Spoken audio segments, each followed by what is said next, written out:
You can preserve and showcase your finished puzzles by putting them in frames to display as eye-catching artwork. Before transferring a puzzle into a frame, level out any bumps or raised pieces with a rolling pin.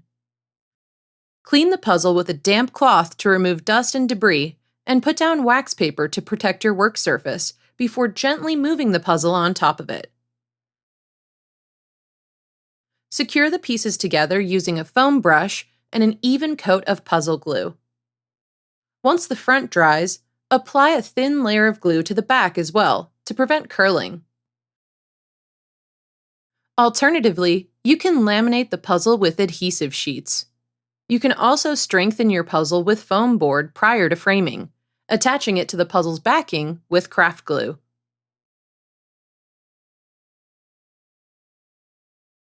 Choose a puzzle frame that matches the dimensions of your puzzle, and clean the frame with glass cleaner before placing the puzzle inside.